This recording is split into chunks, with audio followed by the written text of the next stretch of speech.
C'est le printemps, le nettoyage, un nouveau départ, le pollen.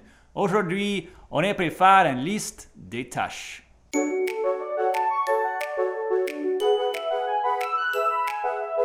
Hey Bug, passe le toc-toc.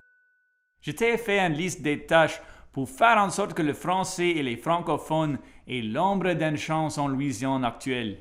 Et il n'y en a pas que deux.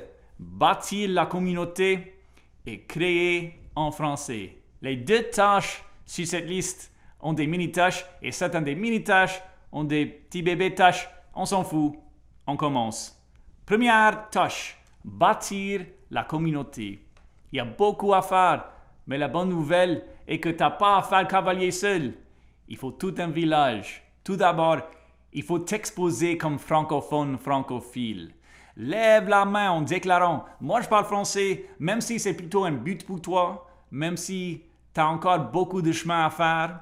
C'est pas la question. On a besoin de toi, pas une version hypothétique de toi qui parle parfaitement français. Écoutez! Ensuite, il faut participer dans des meet-up français ou des tables françaises.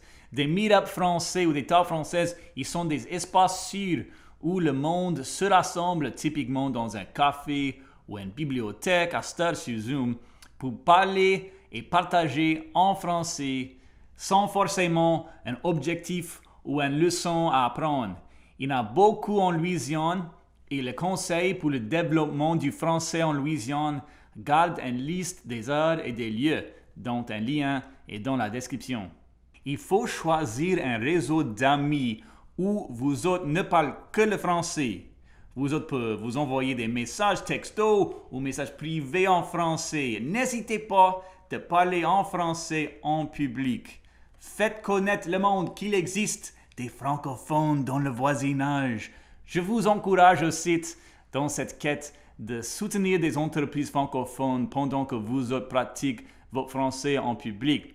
J'ai mis un lien des business francophones en Louisiane dans la description.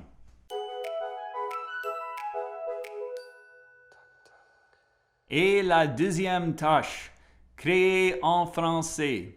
Le mantra ici, c'est « si tu le construis, ils viendront ».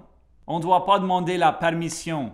On doit juste afficher des posts, produire de l'art, diffuser des informations, tout ça en français, malgré les fautes, malgré l'accent, coûte que coûte. Facile, non? D'après moi, il y a plein du monde dans les coulisses qui refusent de poster en français. Et je peux deviner pourquoi. Tout d'abord, l'argot de l'Internet est en grande partie américain. Donc les Américains, surtout en Louisiane, vont se sentir plus à l'aise en l'anglais argotique du moment. Il ne faut pas oublier qu'en Louisiane, on existe dans un moment où on peut profiter du terrain de jeu de notre propre argot d'Internet avec nos propres franco-louisianismes, courivinismes, franglicismes, etc. Deuxièmement, les algorithmes qui décident les posts que tu verras par rapport à ceux qui seront enterrés pour toujours sont basés sur la langue. En tout cas, ça c'est mon observation anecdotique. Ne me cite pas. Mais de toute façon, je suggère d'oser aimer, partager et faire des commentaires sur les posts des amis qui postent régulièrement en français pour augmenter les chances que tes posts et leurs posts aient un auditoire. On est tous reliés et tout ça. L'Internet, c'est canaille comme ça. La création des vidéos, des balados, de la musique, des séries et des films disponibles en ligne en français va engendrer une visibilité de la langue en Louisiane. On a le talent de conquérir certains coins de l'Internet avec assez d'immobilier numérique. La Louisiane va devenir un paratonnerre pour d'autres enthousiastes et pour du commerce.